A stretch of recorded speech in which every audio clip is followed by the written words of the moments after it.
Salut à tous, c'est encore moi, Patrick Duval. Je vous rappelle que sur ma chaîne, je parle de tout ce qu'on peut faire soi-même. Abonnez-vous si vous aimez bricoler, il y aura plein de choses intéressantes. Et maintenant, passons directement au sujet de cette vidéo. Un graveur électrique achète dans un magasin à un prix moyen et généralement livre avec un ensemble et un équipement standard. Un boîtier avec un moteur, une pince de serrage ou un mandrin à cam, et une alimentation électrique correspondant à la puissance absorbée par le moteur. On peut bien sûr trouver le régulateur de tours intégré au corps du graveur, mais un tel modèle coûte un ordre de grandeur plus cher. En outre, à mon avis, le régulateur de vitesse intégré, en règle générale, il s'agit d'un potentiomètre avec une roue ronde, n'est pas très pratique. Vous tenez le graveur d'une main et la pisse de l'autre, vous devez poser la pisse pour ajouter ou réduire les tours, puis viser à nouveau. Il est possible, bien sûr, de tourner la roue avec le doigt libre, mais c'est inconfortable et dangereux. Pour éviter cet inconvénient, j'ai décidé de construire une pédale de commande pour mes graveurs. On pourrait dire qu'il s'agit d'un régulateur de vitesse, mais il permet d'allumer et d'éteindre la machine, il s'agit donc d'un interrupteur. De plus, il dispose également d'une marche arrière. C'est-à-dire la marche arrière. C'est aussi parfois une fonction très nécessaire. Vous aurez besoin de bouton de démarrage d'une perceuse, 7,2 à 24 V, 5 à 15 affiches et connecteur CC5, 5 x 2,1 même fer à souder avec de la soudure et du flux. Graveur avec disque de coupe et tête de ponçage. Pistolet à colle thermique. Perceuse et mèche de 6 mm. Un boulon de 25 à 30 mm de long, d'une épaisseur maximale de 6 mm, et un écrou. Profil métallique, en pouces, 25 x 25 mm, 2 sections, 80 mm et 110 mm. Un tournevis Phillips. Une règle avec un marqueur. Du ruban adhésif. Peinture en boîte, de la couleur souhaitée. Fil électrique en cuivre, flexible, 12 à 30 V, 100 cm. Fabrication d'un interrupteur à pédale. Pour commencer, préparons les outils nécessaires, ainsi que les pièces nécessaires au futur interrupteur. Comme mécanisme de démarrage, avec contrôle de la vitesse et marche arrière, j'ai pris un interrupteur d'un vieux tournevis casse. Vous pouvez acheter ce type d'interrupteur séparément, dans le magasin d'outillage électrique. Il coûte 1 centime. Ensuite, préparons les pièces de la carrosserie.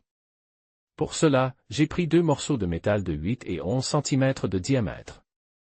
Sur la piste la plus courte, nous coupons 1 cm de chaque paroi sur toute la longueur, et sur la piste la plus longue, nous coupons 2,5 cm, 1 pouce, largeur et hauteur du profil, de l'une des extrémités, et nous coupons les 2 parois de la longueur.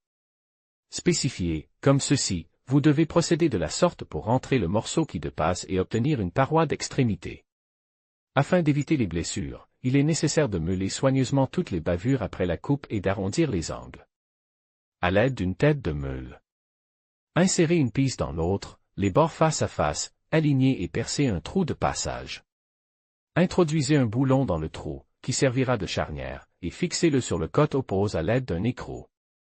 Pliez la partie saillante du boîtier à l'intérieur en formant l'extrémité, et essayez l'interrupteur à l'intérieur. Il convient maintenant de peindre le boîtier. La peinture nitro en bombe sèche assez rapidement, et pendant qu'elle sèche, faisons les soudures. Les désignations de la polarité, de l'entrée et de la sortie sont généralement indiquées sur le corps de l'interrupteur, et tout ce que nous avons à faire est d'être plus attentifs et de ne rien confondre. Si ces désignations ne sont pas disponibles, utilisons un multimètre et calculons nous-mêmes la polarité et l'affectation des broches. Je pense que ceux qui ont un multimètre chez eux n'ont pas besoin d'expliquer comment l'utiliser. Donc, soudez les fils en respectant la polarité. Soudez le connecteur MOM avec un fil court à l'entrée. Le connecteur DAD à la sortie sur le fil long. Sur les connecteurs et les fiches de ce type, le contact intérieur va toujours sur le plus, et le contact extérieur sur le moins. Après la soudure, il est nécessaire de vérifier si tout a été soudé correctement. Si tout est correct, isolez tous les contacts avec du ruban isolant. Si, pendant la soudure, la peinture du corps a eu le temps de sécher, il faut alors s'approcher le plus possible de l'extrémité de l'interrupteur et le fixer avec de la colle chaude. Il y a ici un point délicat. L'interrupteur doit être fixe dans le boîtier en billet, comme ceci, en d'autres termes, plus près de l'extrémité, il faut faire sortir plus de colle pour qu'il n'y ait pas de cavité. Cet angle est nécessaire pour que le couvercle de pression appuie directement sur la touche, sur tout le plan, et non pas au passage. Pour que la colle thermofusible adhère mieux au métal, vous pouvez chauffer légèrement le métal à l'aide d'un briquet. Ensuite, enfilez les fils avec le connecteur et la fiche à travers l'extrémité arrière. Le connecteur, MOM, avec un fil court, également avec de la colle chaude, est fixe à l'intérieur du boîtier, de sorte que seule l'entrée elle-même dépasse. Si vous trouvez que le design de l'interrupteur n'est pas assez stable, vous pouvez coller une petite plateforme au bas de l'interrupteur. Vous pouvez maintenant le tester à fond, en inversant la marche et en travaillant à des vitesses différentes. La marche arrière peut sembler superflue dans ce produit, mais comme le levier de l'interrupteur est prévu dans la conception du bouton de démarrage, pourquoi ne pas l'utiliser? Et puis, il y a des moments où, pendant le travail, il arrive inévitablement que l'on se prenne des étincelles et des écailles dans le visage de la piste traitée. C'est là que la marche arrière s'avère utile. Bien sûr, il existe une option plus simple pour fabriquer une pédale de commande similaire. Par exemple, utiliser un bouton de sonnette sur 220 volts, ce qui était le cas auparavant. Les boutons modernes de sonnette, fonctionnant à partir de 3 volts, 2 éléments AA, ne résisteront pas à la tension et au courant du graveur, 12 à 24 volts, 2 à 4 ampères, les contacts seront très chauds et, par conséquent, feront fondre le boîtier en plastique. De la micro-clé, ce qui entraînera la défaillance de l'ensemble du bouton.